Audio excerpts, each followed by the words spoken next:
Welcome to the Legacy Project podcast, where we explore the art of storytelling and how your experiences, your values, your memories, your relationships become part of a legacy that endures.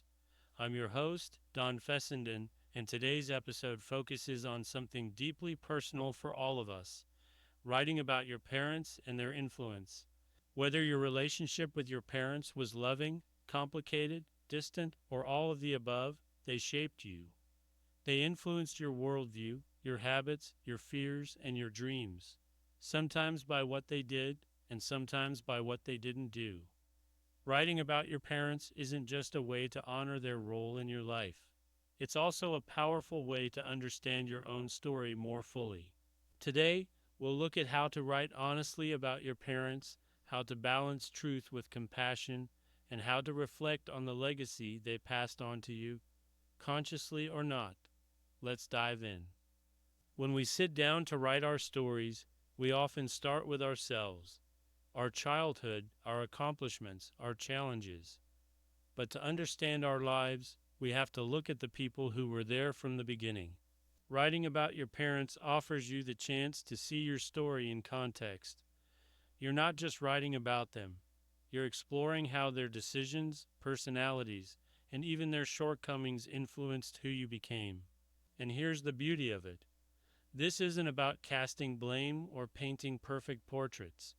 It's about being honest, reflecting, asking questions like, what values did my parents teach me? What parts of myself mirror them? What did I learn from their example and from their mistakes? These are the threads that help you weave your life story into something textured and real. When you think about your parents, what's the first image that comes to mind? Not the big events. Start smaller.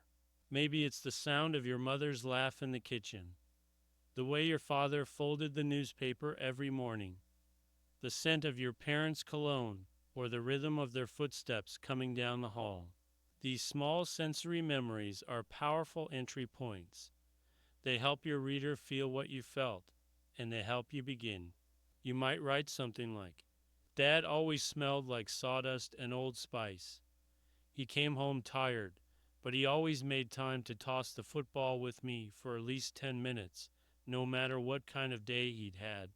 That one sentence says so much more than just, he was a hard-working dad. It shows who he was and what he meant to you.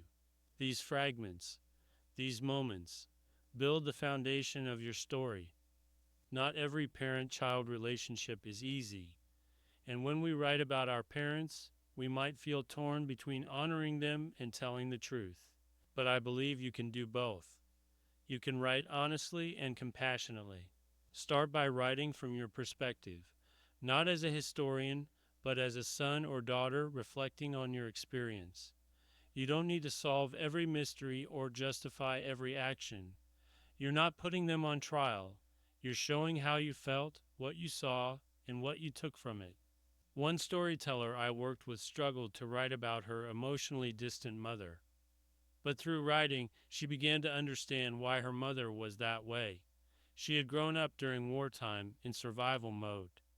That didn't erase the pain, but it added depth and context. When you write from a place of understanding, even if it's incomplete, you open the door to healing. And sometimes the process of writing itself becomes the way we find peace with our parents' legacy. Your parents' influence shows up in unexpected ways. You might have inherited their sense of humor, or their stubbornness, their love of music, or their fear of failure. Maybe you cook the way your mom did, or maybe you've built a life that looks nothing like the one your father imagined for you. These echoes of your parents, the ones you've kept, the ones you've rejected, and the ones you didn't even realize were there, belong in your story. Ask yourself, what values did they teach me, intentionally or not? What habits do I have today because of how I was raised? In what ways do I still hear their voice when I make decisions? Sometimes writing about these things surprises you. I once wrote about my mom's rigid sense of structure, how, growing up, I pushed against it. But later in life, I found myself relying on that same structure during difficult times. Her influence, even in rebellion, was shaping who I became. Writing about your parents isn't just for you, it's also a gift to future generations. Your children, grandchildren, and beyond may never meet your parents, but through your words, they can know them. They can see their humor, their struggles, their beliefs. They can understand where they came from. And even more than that, they'll understand you. When you preserve your parents' stories, you're preserving family identity. You're capturing a lineage not just of names and dates, but of values, resilience, and love. It doesn't have to be formal. A few well written reflections, a favorite story, a letter, a journal entry. These are the building blocks of legacy. The most important thing is that you write it now, while the memories are still alive in you. As we wrap up today's episode, I want to leave you with this thought. Your parents are part of your story, but you get to choose how to tell it. Write about the joy, write about the hardship, write about the things they taught you and the things you had to learn on your own. Write with honesty, with courage, and with compassion. If you start with one memory, a moment, a phrase, a scent, you'll be surprised how quickly the rest follows. And if today's episode inspired you, I'd love to hear your story. Connect with me on social media or visit my website. And if you're ready to take the next step in sharing your legacy, check out my book, The Legacy Project, a guide to sharing your story. Thank you for joining me on the Legacy Project podcast. Your parents' influence helped shape your story, but your voice is what brings it to life. Start writing, start sharing, and leave your mark. I'll see you next time.